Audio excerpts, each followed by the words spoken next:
السلام عليكم ورحمة الله وبركاته.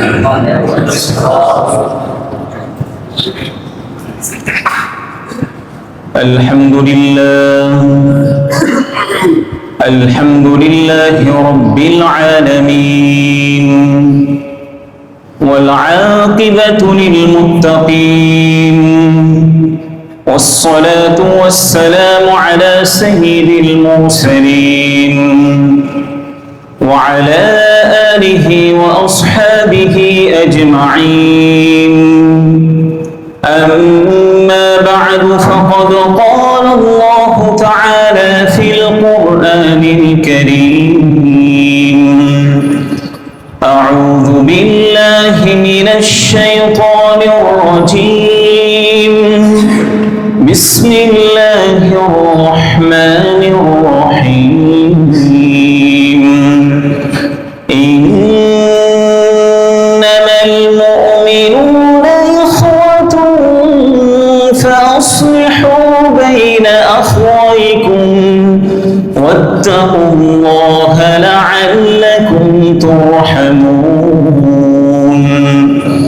وقال رسول الله صلى الله عليه وسلم: المسلمون كرجل واحد، إن اشتكى عينه اشتكى كله، وإن اشتكى رأسه اشتكى كله، أو كما قال عليه الصلاة والسلام.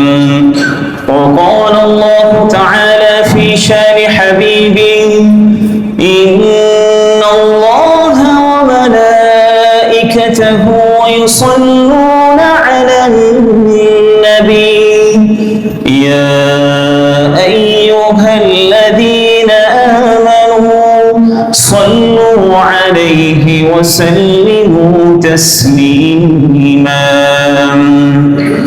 اللهم صل على محمد وعلى آل محمد، كما صليت على إبراهيم وعلى آل إبراهيم إنك حميد مجيد.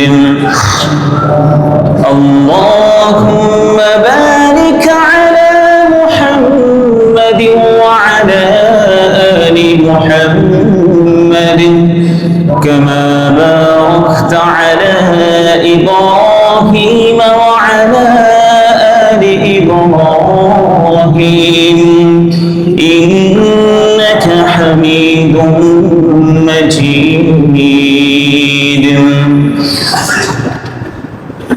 আলহামদুলিল্লাহ, শুরুতে সেই মহান আল্লাহ তাআলার কৃতজ্ঞতা জ্ঞাপন করছি, যে মহান আল্লাহ তাআলা আমাদেরকে মসজিদে এসে আগে আগে ইবাদতে লিপ্ত থাকার সুযোগ করে দিয়েছেন। এই জন্য আমরা মহান আল্লাহ তাআলার কৃতজ্ঞতা জ্ঞাপন করি, আলহামদুলিল্লাহ। পরম শ্রদ্ধাভাজন মুরব্বীবৃন্দ এবং প্রিয় যুবক ভাইয়েরা, শুরুতেই আমি কুরআনুল কারীমের সূরাতুল হুজুরাতের 10 নম্বর আয়াত তিলাওয়াত করেছি। রাসূলুল্লাহ সাল্লাল্লাহু আলাইহি ওয়াসাল্লামের অসংখ্য হাদিসগুলোর মধ্য থেকে সহিহ মুসলিমের 2586 নম্বর হাদিস পাঠ করেছি। সূরাতুল হুজুরাতের 10 নম্বর আয়াতের মধ্যে আল্লাহ তাআলা বলেছেন: ইন্নামাল মুমিনুনা ইখওয়া। এই পৃথিবীর মধ্যে যত মুমিন আছে, মুসলিম আছে, তারা একে অপরের ভাই। আমরা যারা মুসলিম আছি, পৃথিবীর যে প্রান্তেই সে থাকুক না কেন, একজন আরেকজনের ভাই। এরপরে আল্লাহ তাআলা বলেছেন: ফাসলিহু বাইনা আখওয়াইকুম। তোমাদের ভাইদের মধ্যে যে পারস্পরিক ঝগড়া বিবাদ হয়, কখনো পারস্পরিক ঝগড়া বিবাদ হলে এটা তাদের মধ্যে আপোষে মীমাংসা করে দিবে। ওয়াত্তাকুল্লাহ, আল্লাহ তাআলা বলেছেন তোমরা আল্লাহকে ভয় করো। যদি আমরা মুমিনদের মধ্যে পারস্পরিক ঝগড়া, তর্ক বিতর্ক যেটা হয়ে থাকে, এটাকে যদি আমরা আপোষে মীমাংসা করে দেই, আল্লাহ তাআলা বলেছেন লাআল্লাকুম তুরহামুন, আশা করা যায় তোমরা আল্লাহ তাআলার পক্ষ থেকে অনুগ্রহ প্রাপ্ত হবে। দেখেন, কোরআন এবং সুন্নাহ অধ্যয়ন করলে একটা বিষয় আমাদের সকলেরই কাছে স্পষ্ট হবে, আল্লাহ এবং তার রাসূল সাল্লাল্লাহু আলাইহি ওয়াসাল্লাম কখনোই ঝগড়া বিবাদকে পছন্দ করেননি। আল্লাহ এবং তার রাসূল কখনোই ঝগড়া বিবাদকে পছন্দ করেননি। ঝগড়া বিবাদটা আল্লাহ তাআলার কাছে যেভাবে অপছন্দনীয় বিষয় আছে, ঠিক তদ্রূপ প্রিয় নবীজি সাল্লাল্লাহু আলাইহি ওয়াসাল্লাম যতদিন পর্যন্ত জীবিত ছিলেন ততদিন পর্যন্ত তার কাছেও পারস্পরিক যে ঝগড়া বিবাদটা আছে, এটা নবীজির কাছে অপছন্দনীয় একটি ব্যাপার ছিল। এই জন্য ঝগড়া বিবাদ বিতাড়িত করতে গিয়ে প্রিয় নবীজি সাল্লাল্লাহু আলাইহি ওয়াসাল্লাম মাঝে মাঝে সাহাবীদেরকে বিভিন্ন ফজিলতের কথা তাদেরকে শুনিয়ে দিতেন। এর মধ্য থেকে সুনান আবি দাউদের 4919 নম্বর একটি হাদিসের মধ্যে উল্লেখ করা হয়েছে, নবীজি সাল্লাল্লাহু আলাইহি ওয়াসাল্লাম সাহাবীদের মজলিসে বসা ছিলেন। সাহাবীদের মজলিসে বসা থাকা অবস্থায় তিনি নিজেই সাহাবীদেরকে জিজ্ঞাসা করলেন, আমি কি তোমাদেরকে এমন একটি ফজিলতপূর্ণ কাজের কথা বলে দিব না, যে ফজিলতপূর্ণ কাজটি নামাজ, রোজা এবং দান সদকা চেয়েও আরো বেশি ফজিলতের কাজ। যে হাদিসটি বর্ণনা করেছেন রাসূলুল্লাহ সাল্লাল্লাহু আলাইহি ওয়াসাল্লামের অন্যতম সাহাবী হযরত আবু দারদা রাদিয়াল্লাহু তাআলা আনহু, তিনি বলেছেন, عن أبي الدرداء رضي الله تعالى عنه قال قال رسول الله صلى الله عليه وسلم ألا أخبركم بأفضل من درجة الصيام والصلاة والصدقة قالوا بلى يا رسول الله قال رسول الله صلى الله عليه وسلم إصلاح ذات البين। একবার প্রিয় নবীজি সাল্লাল্লাহু আলাইহি ওয়াসাল্লাম সকল সাহাবীদেরকে তিনি লক্ষ্য করে বললেন, আমি কি তোমাদেরকে এমন একটি ফজিলতপূর্ণ কাজের কথা বলে দিব না, যে ফজিলতপূর্ণ কাজটি নামাজ এবং রোজা এবং দান সদকার চেয়ে আরো বেশি মর্যাদা রাখে।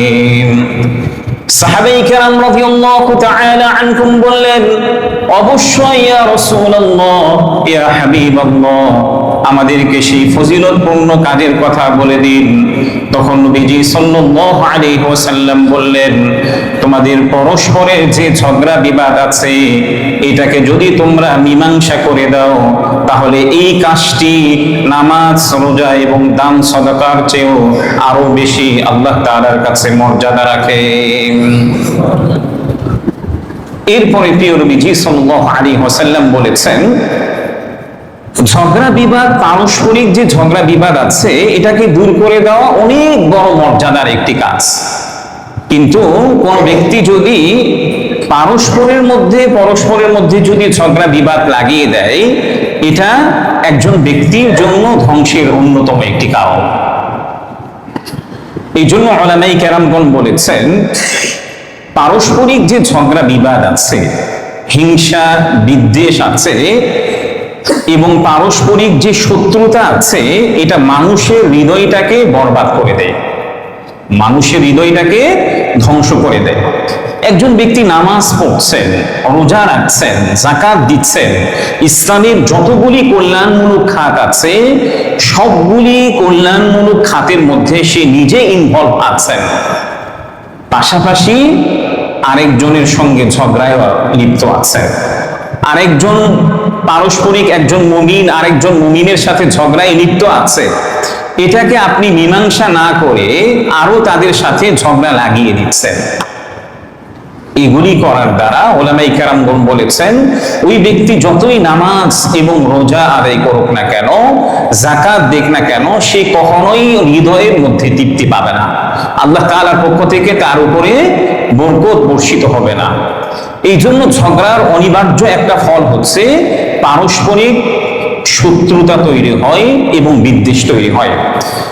আর এই বিদ্বেষ এবং শত্রুতা একটা সময় পর্যন্ত অব্যাহত থাকে এবং এটা ধীরে ধীরে আরো বৃদ্ধি পেতে থাকে।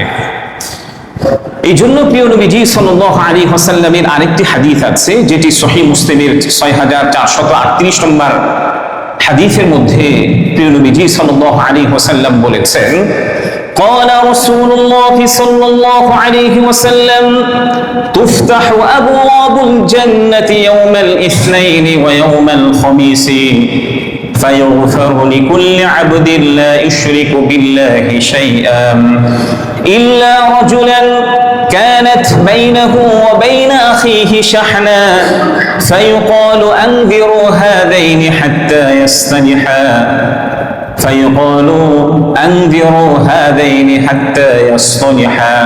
এই কথাটি প্রিয় নবীজি সাল্লাল্লাহু আলাইহি ওয়াসাল্লাম তিনবার বলেছেন। এই হাদিসের মধ্যে প্রিয় নবীজি সাল্লাল্লাহু আলাইহি ওয়াসাল্লাম স্পষ্টভাবে আমাদেরকে বলেছেন, একজন ব্যক্তির আমলনামা সোমবার এবং বৃহস্পতিবার দিনে আল্লাহ তাআলার কাছে উপস্থাপন করা হয়। যখন আল্লাহ তাআলার কাছে উপস্থাপন করা হয়, আল্লাহ রাব্বুল আলামিন সকল ব্যক্তিদেরকে মাফ করে দেন যারা আল্লাহ তাআলার সাথে শিরিক করে না। এমন ব্যক্তি ছাড়া আল্লাহ রাব্বুল আলামিন সকল ব্যক্তিদেরকে মাফ করে দেন। এই হাদিসের মধ্যে প্রিয় নবীজি সাল্লাল্লাহু আলাইহি ওয়াসাল্লাম আরো বলেছেন, তবে আল্লাহ রাব্বুল আলামিন এমন দুইজন ব্যক্তিদেরকেও মাফ করেন না যাদের একজনের সঙ্গে আরেকজন তর্কে জড়িয়ে আছে, ঝগড়া বিবাদে জড়িয়ে আছে। আল্লাহ রাব্বুল আলামিন এমন দুইজন ব্যক্তিদেরকেও মাফ করেন না।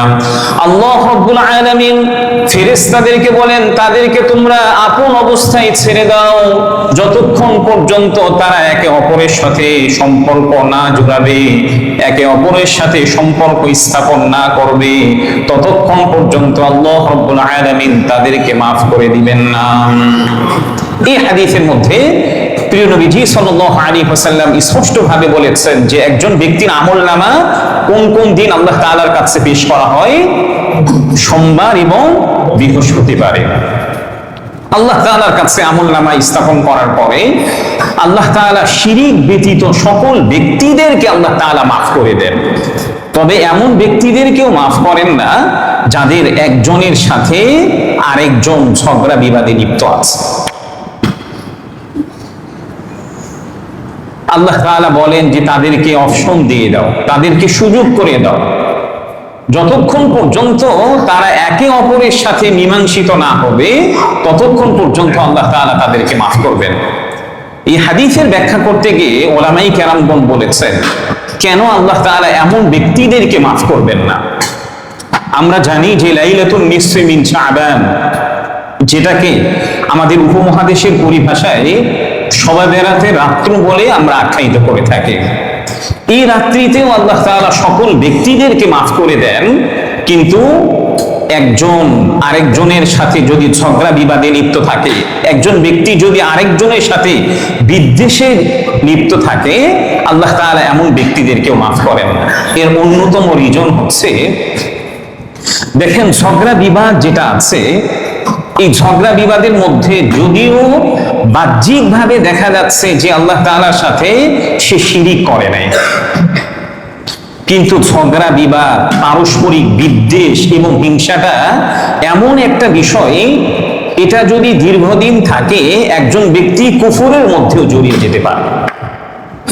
এটা যদি দীর্ঘদিন থেকে যায় তাহলে ওলামায়ে কেরামগণ বলেছেন একজন ব্যক্তি কুফরের মধ্যে লিপ্ত হতে পারে, আর আল্লাহ তাআলা এমন ব্যক্তিদেরকে তো মাফ করবেন না, এটা স্বাভাবিক। এই জন্য প্রিয় ভাইয়েরা, আমাদের মধ্যে যে পারস্পরিক ঝগড়া বিবাদ আছে এটাকে আমাদের দূর করা চাই। পারস্পরিক যে বিদ্বেষ আছে, বিদ্বেষ কাকে বলে? দেখেন, অপরের ক্ষতি সাধন কিভাবে করা যায়।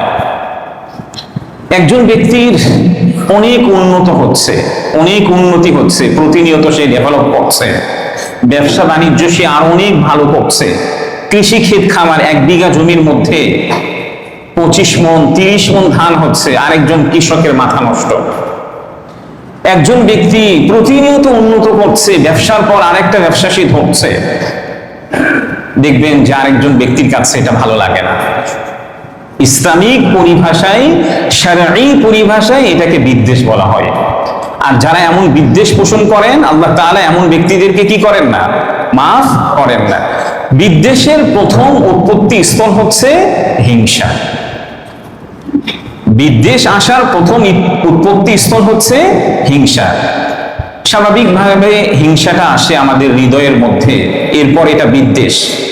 এই জন্য উলামায়ে কেরামগণ বলেছেন, এই হিংসা এবং বিদ্বেষ থেকে বাঁচার জন্য আমাদের জন্য অন্যতম কারণ হচ্ছে, আমাদের জন্য অন্যতম উপায় হচ্ছে, আমি যার প্রতি বিদ্বেষ পোষণ করছি, আমি যাকে হিংসা করছি, যার ব্যবসা বাণিজ্য দেখে আমি নিজে জ্বলছি, তার জন্য আপনি আরো বেশি দোয়া করেন। তার জন্য আপনি আরো বেশি কি করবেন? দোয়া করবেন। একজন ব্যক্তি ব্যবসা উন্নত হচ্ছে, আপনার কাছে খারাপ লাগছে, আপনি তার জন্য দোয়া করেন, আল্লাহ আপনি তার ব্যবসাটাকে দিন দিন আরো বৃদ্ধি করে দেন।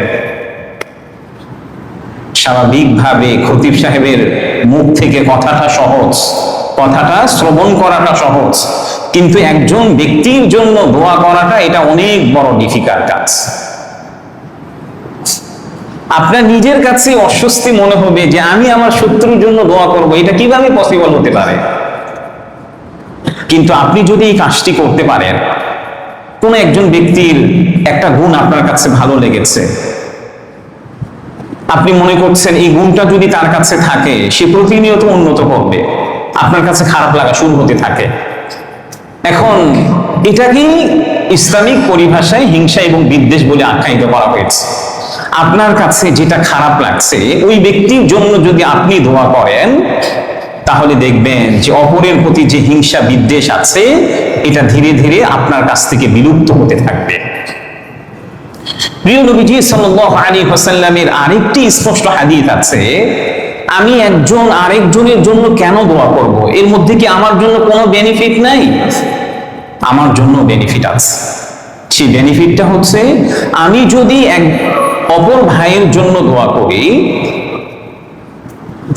একজনের কল্যাণের জন্য দোয়া করি, একজনের ব্যবসার উন্নতির জন্য প্রতিনিয়ত দোয়া করি, একজন ভাই খুব ভালো আছে, তার আরো সুখে থাকার জন্য আমি দোয়া করি, তাহলে আমি দোয়া করার সঙ্গে সঙ্গে একজন ফেরেশতা বলতে থাকে, রব্বুল আলামিন যে দোয়া করছে আপনি তার জন্য অনুরূপ দোয়া কবুল করে নেন, তার জন্য আপনি অনুরূপ নিয়ামতটা আপনি তাকে দান করেন।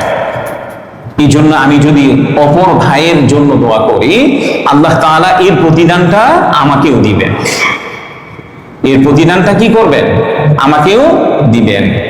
দেখবেন যে আপনি যদি চান যে আমার দোয়াটা আল্লাহ তাআলা কবুল করুক, সত্যিকার অর্থেই প্রকৃতপক্ষেই আপনি যদি চান যে আপনার দোয়া আল্লাহ তাআলা কবুল করুক, আপনার ব্যবসা বাণিজ্য ক্ষতি হয়ে যাচ্ছে, প্রতিনিয়ত ক্ষতি হচ্ছে, পারিবারিক কোনো উন্নতি নাই, পারিবারিকভাবে আপনি অনেক অস্বস্তি ফিল করছেন, আপনি ডিপ্রেশনের মধ্যে ভুগছেন, তাহলে আপনি ডিপ্রেশন থেকে মুক্ত হতে চাইলে, পারিবারিকভাবে আপনি সত্যিকার অর্থে স্বস্তি পেতে চাইলে এবং নিজের জীবনে সুখ পেতে চাইলে আপনি অন্যের সুখের জন্য দোয়া করেন, অন্যের ব্যবসা বাণিজ্যের উন্নতির জন্য দোয়া করেন।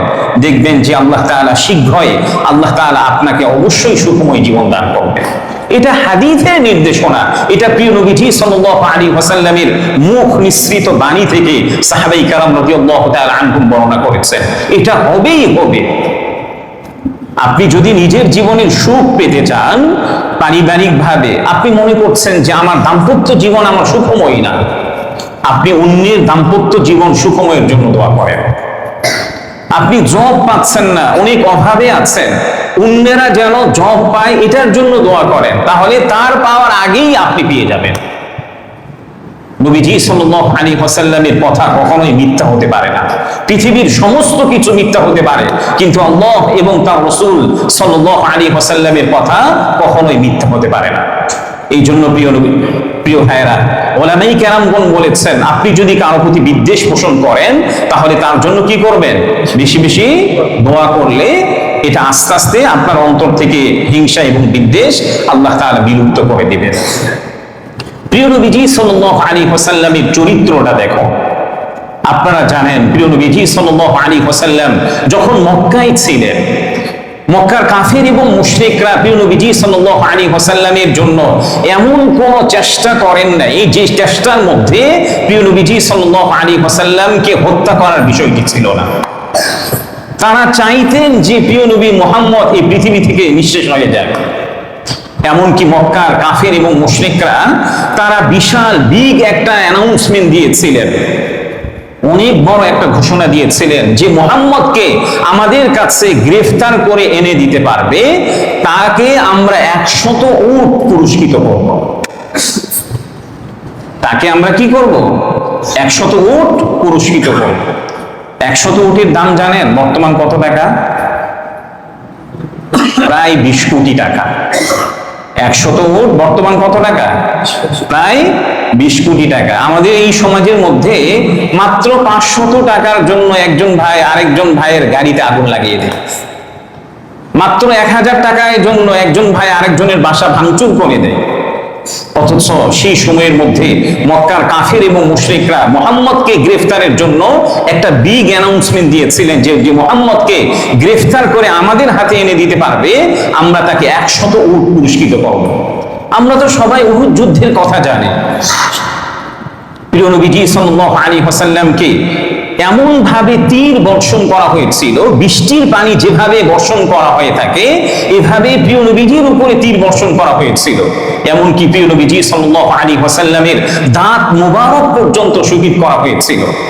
এমন একটা কঠিন সিচুয়েশনে প্রিয় নবীজি সাল্লাল্লাহু আলাইহি ওয়াসাল্লাম মক্কার কাফির এবং মুশরিকদের জন্য তিনি বদদোয়া করেন নাই। তাদের জন্য তিনি দোয়া করেছিলেন, আল্লাহুম্মা হদি কওমি ফাইন্নাহুম লা ইয়ালামুন, আল্লাহুম্মা গফির লিকওমি ফাইন্নাহুম লা ইয়ালামুন। রব্বুল আলামিন আমার সম্প্রদায়কে আপনি হেদায়েত দান করুন।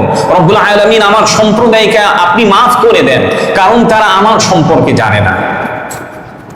রব্বুল আলামিন আপনি আমার সম্প্রদায়কে আপনি হেদায়েত দান করুন, আমার সম্প্রদায়কে আপনি মাফ করে দেন, কারণ তারা আমার সম্পর্কে জানে না। প্রিয় নবীজি সাল্লাল্লাহু আলাইহি ওয়াসাল্লামের এমন একটা কঠিন সিচুয়েশন থেকে আমরা শিক্ষা নিতে পারি। এই জন্য দেখেন, আমরা যদি পারস্পরিক যে ঝগড়া বিবাদটা আছে, এই ঝগড়া বিবাদ যদি আমরা সত্য হওয়া সত্ত্বেও আপনি জানেন যে আমি সত্যের উপরে আছি, ন্যায়ের উপরে আছেন, হকের উপরে আছেন, এরপরেও আমাদের মধ্যে যে ঝগড়া বিবাদ আছে এটাকে যদি আপনি বাদ দেন, তাহলে প্রিয় নবীজি সাল্লাল্লাহু আলাইহি ওয়াসাল্লাম আমার জন্য আপনার জন্য জান্নাতের মাঝখানে একটি ঘরের গ্যারান্টি দিয়েছেন। সুবহানাল্লাহ। এই হাদিসটি বর্ণনা করেছেন হযরত আনাস ইবনে মালিক রাদিয়াল্লাহু তাআলা আনহু। তিনি বলেছেন, আন আনাস ইবনে মালিক রাদিয়াল্লাহু তাআলা আনহু قال قال رسول الله صلى الله عليه وسلم ومن ترك المراء وهو محق بني له في وسط الجنة।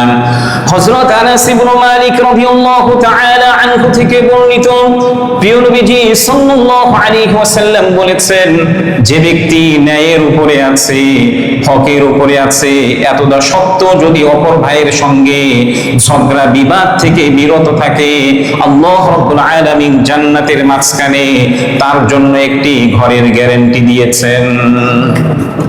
আপনি জানেন আপনার পাওয়ার আছে, আপনি তার চেয়ে স্ট্রং আছেন, এরপরও আপনি হকের উপরে আছেন, সত্যের উপরে আছেন। আপনি জানছেন যে আপনার সঙ্গে যে তর্কে জড়িয়ে পড়ছে সে বাতিলের উপরে আছে, মিথ্যার উপরে আছে, ধোঁকার উপরে আছে, এরপরও আপনি প্রিয় নবীজি সাল্লাল্লাহু আলাইহি ওয়াসাল্লামের এই হাদিসের দিকে লক্ষ্য করে আপনি ঝগড়া বিবাদ থেকে বিরত থাকলেন। তাহলে প্রিয় নবীজি সাল্লাল্লাহু আলাইহি ওয়াসাল্লাম গ্যারান্টি দিয়েছেন, প্রতিশ্রুতি দিয়েছেন, আল্লাহ রাব্বুল আলামিন এমন ব্যক্তির জন্য জান্নাতের মাঝখানে একটি ঘর বানিয়ে দিবেন। ঝগড়ার পরিণামটা কি হয় দেখেন, আমাদের বর্তমান সমাজের মধ্যে ঝগড়া বিবাদ এমন ভাবে জড়িয়ে পড়েছে, একটা সম্প্রদায় আর একটা সম্প্রদায়ের সাথে আমরা ঝগড়া বিবাদে জড়িয়ে পড়ি, ভাই ভাইয়ের সাথে ঝগড়া বিবাদে জড়িয়ে পড়ছে, ব্যক্তি ব্যক্তির সঙ্গে, স্বামী স্ত্রীর সঙ্গে, স্ত্রী স্বামীর সঙ্গে, ভাই বোনের সঙ্গে প্রতিনিয়ত ঝগড়া বিবাদে আমরা জড়িয়ে পড়ছে। এমনকি শুধু সামাজিক ভাবে না, আমাদের ইসলামী অঙ্গনেও আপনি চিন্তা করে দেখুন, একটা ইসলামিক দল ভেঙ্গে শুধুমাত্র কিছু কারণে কয়েকটা দল হয়ে যায়। আমাদের ইসলামী অঙ্গনেও পারস্পরিক যে ঝগড়া বিবাদ আছে, দেখেন রফে আদান করা যাবে কিনা, আমিন জোরে বলা যাবে কিনা, যে একেবারে শাখাগত মাসালাগুলি নিয়ে আমরা যে পারস্পরিক ঝগড়া বিবাদে জড়িয়ে পড়ি, এটা রাসূলুল্লাহ সাল্লাল্লাহু আলাইহি ওয়াসাল্লাম কখনোই সমর্থন করেন না। এই ঝগড়া বিবাদের কারণে কি হয়ে থাকে, এর ফলাফলটা কি? ওলামায়ে কেরামগণ বলেছেন, ইলমি কারণেও, জ্ঞানগত দিক থেকেও যদি একজন ব্যক্তি আরেকজনের সঙ্গে, এই বিষয়টি ইমাম মালিক রাহিমাহুল্লাহ বলেছেন যে আল মিরাউ ইযহিবু বিনুরিল ইলম, যে ইলমি জ্ঞানগত ঝগড়া বিবাদও যদি হয়, এর কারণে আল্লাহ তাআলা এমন ব্যক্তিদের হৃদয় থেকে ইলমের নূরটাকে উঠিয়ে নেন। ইলমের যে নূর আছে এটাকে কি করে নেন? উঠিয়ে নেন। এই জন্য ঝগড়া বিবাদ থেকে আমাদের জন্য করণীয় হচ্ছে আমরা কিভাবে এখান থেকে বাঁচতে পারি। আমরা কারো কাছ থেকে প্রতিদানের আশা করব না। স্বাভাবিকভাবে ঝগড়া বিবাদ কখন হয় জানেন? আপনি কাউকে কোনো কিছু দিয়েছেন, কারো উপকার করেছেন, কাউকে কোনো কিছু গিফট করেছেন বা প্রতিনিয়ত করছেন, তার কাছে যদি আপনি রেসপেক্ট চান, প্রতিনিয়ত আপনার কাছ থেকে, তার কাছ থেকে আপনি প্রতিদান চান, এরপর যদি আপনি প্রতিদান না পান, রেসপেক্ট না পান, সম্মান না পান, আপনার মনের মধ্যে একটা হিংসা কাজ করবে। কি ব্যাপার, আমি তার জন্য এত উপকার করলাম, প্রতিনিয়ত তাকে গিফট দিলাম, প্রতিনিয়ত তার জন্য কাজ করে যাচ্ছে, তার কাছ থেকে আমি কোনো কিছুই পেলাম না। আস্তে আস্তে এই হিংসা, বিদ্বেষ এবং ঝগড়া বিবাদ শুরু হয়ে যায়। এই জন্য ওলামায়ে কেরামগণ বলেছেন, ঝগড়া বিবাদ থেকে বাঁচার অন্যতম উপায় হচ্ছে আমি যা কিছু করব একমাত্র আল্লাহ তাআলার সন্তুষ্টির জন্য করব। আমি যা কিছু করব একমাত্র কার সন্তুষ্টির জন্য করব? আল্লাহ তাআলার সন্তুষ্টির জন্য করব। হ্যাঁ, আমি কারো প্রতিনিয়ত উপকার করছি, তার কাছ থেকে যদি আমি কোনো প্রতিদান না পাই, প্রতিদান দিবেন কে? কথা বলেন, প্রতিদান দিবেন কে?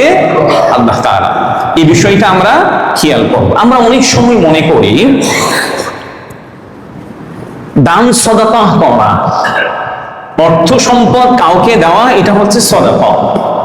মসজিদে দেওয়া, মাদ্রাসায় দেওয়া কিংবা কল্যাণমূলক কোনো খাতে আমার অর্থ সম্পদ ব্যয় করাটা হচ্ছে এটা সাদাকার সমতুল্য। কিন্তু কখনো কি আমাদের মস্তিষ্কে এটা এসেছে যে একজন ভাই আরেকজনের ভাইয়ের সাথে ঝগড়ায় লিপ্ত হয়েছে, এই ঝগড়াটাকে যদি আমি পরস্পরে মিলিয়ে দিই, এটাও প্রিয় নবীজি সাল্লাল্লাহু আলাইহি ওয়াসাল্লাম সাদাকার সমতুল্য বলে গণ্য করেছেন। একজন ভাই আরেকজনের সঙ্গে কি আছে? ঝগড়া বিবাদে লিপ্ত আছে। এই ঝগড়া বিবাদটা আমি কোনোভাবে মিলিয়ে দিলাম, প্রিয় নবীজি সাল্লাল্লাহু আলাইহি ওয়াসাল্লাম এটাকেও সাদাকার সমতুল্য বলে গণ্য করেছেন, যেটি সহিহ বুখারীর 2989 নম্বর হাদিসের মধ্যে উল্লেখ করা হয়েছে। ইসলামের আরেকটি কারিশমা দেখুন, এই হাদিসটি বর্ণনা করেছেন নবীজি সাল্লাল্লাহু আলাইহি ওয়াসাল্লামের অন্যতম একজন নারী সাহাবী হযরত উম্মে কুলসুম রাদিয়াল্লাহু তাআলা আনহা। হাদিসটি বর্ণিত হয়েছে সহিহ বুখারীর 1692 নম্বরের মধ্যে, সহিহ মুসলিমের 2605 নম্বরের মধ্যে উল্লেখ করা হয়েছে। হাদিসটি বর্ণনা করেছেন হযরত উম্মে কুলসুম রাদিয়াল্লাহু তাআলা আনহা। তিনি বলেছেন, ক্বালা রাসূলুল্লাহ সাল্লাল্লাহু আলাইহি ওয়াসাল্লাম ليس الكذاب الذي يصلح بين الناس فينمي خيرا أو يقول خيرا। হযরত উম্মে কুলসুম রাদিয়াল্লাহু তাআলা আনহা থেকে বর্ণিত, তিনি বলেছেন, আমি প্রিয় নবীজি সাল্লাল্লাহু আলাইহি ওয়াসাল্লামের কাছ থেকে শুনেছি, প্রিয় নবীজি সাল্লাল্লাহু আলাইহি ওয়াসাল্লাম বলেছেন, ওই ব্যক্তি মিথ্যাবাদী নয় যে মানুষদের মধ্যে পারস্পরিক ঝগড়া বিবাদটাকে মীমাংসা করে দেওয়ার জন্য ইনিয়ে এবং বিনিয়ে কোনো কথা বাড়িয়ে বলে, তাহলে প্রিয় নবীজি সাল্লাল্লাহু আলাইহি ওয়াসাল্লাম ওই ব্যক্তিকে মিথ্যা বলেন নাই। একজন ভাই আরেকজন ভাইয়ের সাথে ঝগড়া বিবাদে লিপ্ত আছে, আপনি যদি একটু ইনিয়ে বিনিয়ে তাদের ঝগড়াটাকে মিলিয়ে দেন, একজন ভাইয়ের সাথে আরেকজন ভাইকে মিলিয়ে দেন, তাহলে প্রিয় নবীজি সাল্লাল্লাহু আলাইহি ওয়াসাল্লাম ওই ব্যক্তিটাকে মিথ্যা বলেন। আরেকটা হাদিসের মধ্যে উল্লেখ করা হয়েছে 3 ক্ষেত্রে মিথ্যা বলা জায়েজ। 3 ক্ষেত্রে একটু ইনিয়ে বিনিয়ে কথা বলাটা কি আছে, সরাসরি মিথ্যা না, একটু ইনিয়ে বিনিয়ে কথা বলাটা জায়েজ আছে। 1 নম্বর ক্ষেত্র হচ্ছে আপনি যদি আপনার স্ত্রীকে খুশি করতে যান, আপনি যদি আপনার স্ত্রীকে কি করতে যান, খুশি করতে যান, বাজার থেকে একটা কাপড় কিনে এনেছেন, আপনি যদি একটু ইনিয়ে বিনিয়ে বলেন যে পুরো ঢাকা শহরে, ঢাকা সিটির মধ্যে সবচেয়ে ভালো ব্র্যান্ডের কাপড় তোমার জন্য এনেছি, তাহলে এই কথাটাকে মিথ্যা বলা হবে না। আপনি যদি স্ত্রীকে খুশি করতে গিয়ে একটু ইনিয়ে বিনিয়ে কথা বলেন, প্রিয় নবীজি সাল্লাল্লাহু আলাইহি ওয়াসাল্লাম এমন ব্যক্তিকে মিথ্যুক বলেন নাই। 2 নম্বরের ক্ষেত্র হচ্ছে জান বাঁচানোর ক্ষেত্রে। আপনি এমন একটা সিচুয়েশনে পৌঁছে গিয়েছেন, আমি যদি একটু ইনিয়ে বিনিয়ে কথা না বলি তাহলে সে আমাকে মেরেই ফেলবে। যেমন ধরে আমরা ভারতে দেখেছি যে জয় শ্রীরাম না বললে একজন মুসলিমকে প্রকাশ্যে হত্যা করা হয়ে থাকে। ওই ব্যক্তিটিকে যদি তাদের সম্মুখে জয় শ্রীরাম বলে তাহলে সে ইসলাম থেকে খারিজ হয়ে যাবে না, বরং নবীজি সাল্লাল্লাহু আলাইহি ওয়াসাল্লাম এটাকে সমর্থন জানিয়েছেন। যদি জানের ভয় হয় এমন ক্ষেত্রে একটু ইনিয়ে বিনিয়ে কথা বলাটা জায়েজ আছে। 3 নম্বর ক্ষেত্র হচ্ছে একজন ভাই আরেকজন ভাইয়ের সাথে তর্কে লিপ্ত আছে, তর্কে লিপ্ত আছে, এই মীমাংসাটা যদি আপনি করতে গিয়ে একটু বাড়িয়ে একটু কম বলে আপনি যদি তাদের মধ্যে মীমাংসা করে দিতে পারেন, একজন ভাই আরেকজন ভাইয়ের সাথে ঝগড়ায় লিপ্ত আছে, আপনি জানেন, তার কাছে গিয়ে বললেন, আরে ভাই সে তো আপনার অনেক প্রশংসা করলো, মাশাআল্লাহ, সে তো চিন্তা করবে এটা তো কখনোই হতে পারে না। আপনি বলতে পারেন, ভাই আমি নিজ কানে শুনেছি আপনার জন্য তো সে অনেক প্রশংসা করে। তখন তার মস্তিষ্কে আসবে, হায় সে তো আমার জন্য এত কিছু করে, আমার প্রশংসা করে, তাহলে আমি তার সাথে কেন শত্রুতা পোষণ করব? দেখবেন যে ওই ভাইয়ের সাথে একটা সময় মিলিত হবে, তাদের মধ্যে যে হিংসা বিদ্বেষ ছিল এটা দূর হয়ে যাবে।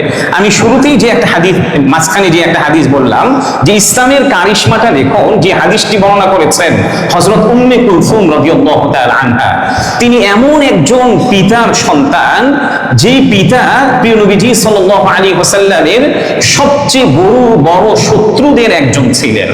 আবু জাহাল যেমন শত্রু ছিলেন, উবাই ইবনে খালফ যেমন প্রিয় নবীজির শত্রু ছিলেন, এই নিয়ে হযরত উম্মে কুলসুম রাদিয়াল্লাহু তাআলা আনহার বাবা উকবা ইবনে আবি মুঈত তিনিও প্রিয় নবীজি সাল্লাল্লাহু আলাইহি ওয়াসাল্লামের এমন বড় একজন শত্রু ছিলেন। প্রিয় নবীজি সাল্লাল্লাহু আলাইহি ওয়াসাল্লামের সাথে একবার বেয়াদবি করার কারণে প্রিয় নবীজি সাল্লাল্লাহু আলাইহি ওয়াসাল্লাম তার জন্য দোয়া করেছিলেন, আল্লাহুম্মা সাল্লিত আলাইহি কালবাম মিন কিলাবিক, হে আল্লাহ সে আমার সাথে বেয়াদবি করেছে, আপনি আপনার কোন হিংস্র প্রাণীকে তার সাথে আপনি লাগিয়ে দিন। একটা পর্যায়ে উকবা ইবনে আবি মুঈতকে আল্লাহ তাআলার পক্ষ থেকে একটি বাঘ